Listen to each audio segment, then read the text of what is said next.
Breaking news మీరు చూస్తున్నారు. సూర్యాపేటలో ప్రేమించాడు, చంపేశారు. గత 6 నెలల్లో ప్రేమించి పెళ్లి చేసుకున్న తర్వాత తనని చంపేయడం జరిగిందనమాట. ఈరోజు అంటే నిన్న నైటు తనని ఒక జనగాం రూట్లో రహదారిలో తను బయటికి వెళ్ళి వస్తుండగా తను పెళ్లి చేసుకున్న అమ్మాయి వాళ్ళ రిలేటివ్స్ వాళ్ళు వీళ్ళు కక్ష పెంచుకొని తను చంపేయడం జరిగిందనమాట. పెళ్ళై 6 నెలలు అవుతుంది. ఎందుకు ఇంకా ఇన్ని సంవత్సరాలు అయితే కూడా మతాలు కులాలు అని అనుకుంటూ ఇంకా ఎందుకు వెనకబడి ఉంటున్నారు? సరే, అక్కడ జరిగిన సంఘటన అయితే చాలా అందరికీ భయభ్రాంతికి గురైనట్టు కనిపిస్తుంది. సో అసలు అక్కడ మా ప్రతినిధి అనిల్ ఉన్నారు, అక్కడ అడిగి తెలుసుకుందాం మా ప్రతినిధి అనిల్ని. సో సూర్యాపేటలో ఏం జరిగింది, ఇదంతా ఏం లేదు. హలో అనిల్. అనిల్, అసలు సూర్యాపేటలో నిన్న ఏం జరిగింది? అసలు ఇది మత కులాలకు సంబంధించింది అన్నారు, 6 నెలల క్రితం పెళ్ళైంది అన్నారు. అసలు ఏమైంది, ఏ ఊరు, ఎక్కడ జరిగింది అన్నారు? సూర్యాపేటలోని మామిళ్ళగడ్డ అనే విలేజ్ సమీపంలో ఏదైతే కట్ట మీద అయితే ఒక మృతదేహం మీద కనిపించింది. అసలు ఆ మృతదేహం ఎవరైనా అక్కడ స్థానికులు పరిశీలించినప్పుడు ప్రవీణ్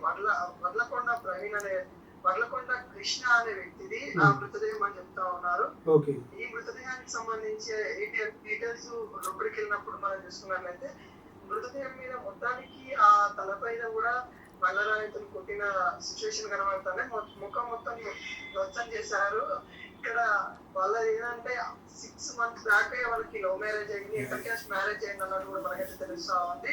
ఇక్కడ స్థానికులు కొంత భయాందోళనకి గురైతా ఉన్నారు. అసలు ఏంటి, ఎవరు చంపారు ఏంటి అనే విషయాలు కూడా మనకి పూర్తి స్థాయిలో తెలియాల్సి ఉంది. ఇక పోలీసు వాళ్ళు అయితే దర్యాప్తు చేపడతా సిచ్యువేషన్ అయితే కనబడతా. అయితే అని తనని ఓన్లీ రాళ్లతోనే కొట్టి చంపినట్టుగా ఇక్కడ కొన్ని వార్తలు వస్తామని, నిజమైన ఇదంతా రాళ్లతో కొట్టి మరి మొహం మీద కొట్టి చంపడం జరుగుతుంది అంటున్నారు. అంటే మనం క్లియర్ గా చూసినట్లయితే బాడీ మీద అంటే ముఖాన్ని మొత్తం ధ్వంసం చేసినట్టు కనబడతా ఉంది. రాళ్లతోనే పిడుగుతులు గుద్దినట్టు కూడా మనకైతే తెలుస్తా ఉంది. రాళ్లతోనే ముఖాన్ని మొత్తం గాయపరిచినట్టు కూడా క్లియర్ గా కనబడతా ఉంది. తల మీద కొట్టడం వల్ల తలలో నరాలు కొన్ని చిక్కిపోవడం సిచ్యువేషన్ అయితే మనకి క్లియర్ గా కనిపిస్తా ఉంది. రాళ్లతో కొట్టడం వల్లనే మరణించినట్టు కూడా మనకైతే తెలుస్తా ఉంది. అయితే అని కేవలం అంటే వేరే క్యాస్ట్ మ్యారేజ్ చేసుకోవడం ఇదంతా జరిగింది అనుకోవచ్చా మనం? అంటే మత కులాల వల్ల జరిగింది అనుకోవచ్చు ఇదంతా?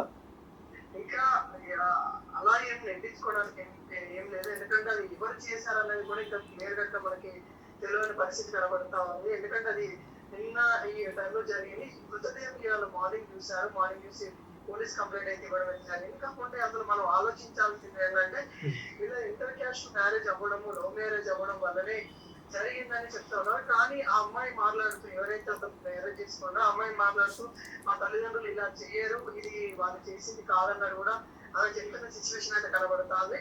మరి ఎవరు చేశారనే కోణంలో ఇక పోలీసు వాళ్ళు అయితే కొంత ఎంక్వైరీ అయితే చేస్తా ఉన్నారు. ఇంకొక వైపు ఏంటంటే ఆ అబ్బాయి ఫ్రెండ్స్ కూడా చేసి ఉండొచ్చు అనే కోణంలో అయితే మనకైతే అక్కడ కొంత కనబడుతున్న సిచ్యువేషన్ అయితే కనబడుతుంది. ఎందుకంటే లాస్ట్ టైం వీళ్ళు వెళ్ళింది కూడా వాళ్ళ ఫ్రెండ్స్ తో వెళ్ళారు అనే అమ్మాయి స్టేట్మెంట్ ఇచ్చింది. వాళ్ళ ఫ్రెండ్స్ కాల్ చేసి చెప్పారనే స్టేట్మెంట్ కూడా అమ్మాయి ఇవ్వడం వల్ల ఇంకా ఎవరు చేశారు అనేది కూడా ఇంకా పూర్తి స్థాయిలో అయితే తెలియదు. కాకపోతే కులాంతర వివాహం చేసుకోవడం వల్లనే ఇలా జరిగింది అనేది కూడా ఒక వినిపిస్తా ఉన్నది. కాకపోతే ఇంకా క్లియర్ కట్ మనకైతే పూర్తి సమాచారం ఇక్కడ రావాల్సి ఉంది. ఇంకా ఏమి కూడా పూర్తి స్థాయిలో కూడా ఎవరు చేశారు ఏంటి అనేది కూడా ఇక పోలీసు వాళ్ళు కూడా ఎంక్వైరీ అయితే అక్కడ సమీపంలో ఉన్న సీసీ కెమెరాలు అయితే పరిశీలిస్తా ఉన్నారు. అయితే అనిల్, మరి కృష్ణ తల్లిదండ్రులు ఏమని చెప్తున్నారు? తర్వాత వాళ్ళ భార్య కూడా ఇప్పుడు వాళ్ళ ఫ్రెండ్స్ అని చెప్తున్నారు. వాళ్ళ తల్లిదండ్రులు ఏమని చెప్తున్నారు మరి అక్కడ? వాళ్ళ తల్లిదండ్రులు ఏంటంటే ఈ అమ్మాయి వాళ్ళ అమ్మ తల్లి అంటే ఎవరైతే ఆ అమ్మాయి లవ్ మ్యారేజ్ చేస్తుందో వాళ్ళ కుటుంబ సభ్యులు ఎవరైనా చేసి ఉండొచ్చు అని చెప్తా ఉన్నారు.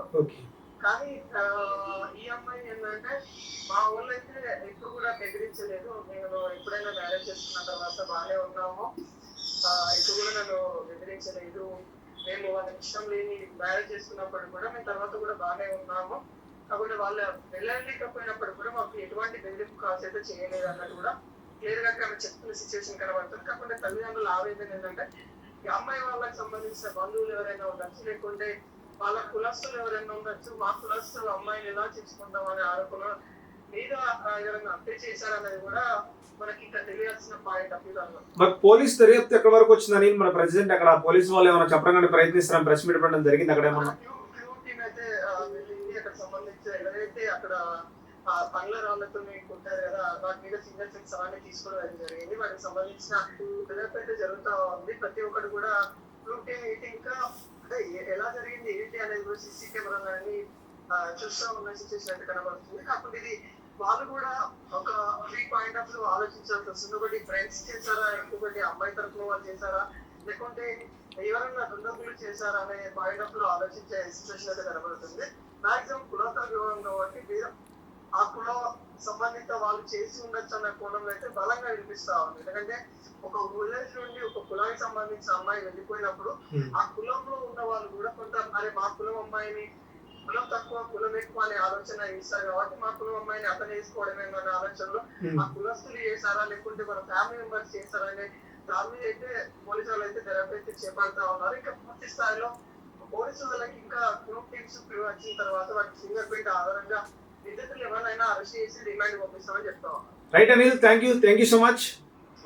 సో సూర్యాపేటలో జరిగిన సంఘటన అయితే అందరికీ అంటే కులాంతర వివాహాలు జరిగిన తర్వాత కూడా ఇంకా ఇలా జరుగుతున్నాయా దీంట్లో అందరిని ఒప్పుకోవడం జరుగుతుంది. సో మరి ఎందుకు ఇలా జరుగుతుంది ఇంకా క్లారిటీ అయితే రాలేదు, చూస్తూనే ఉండండి. Thank you.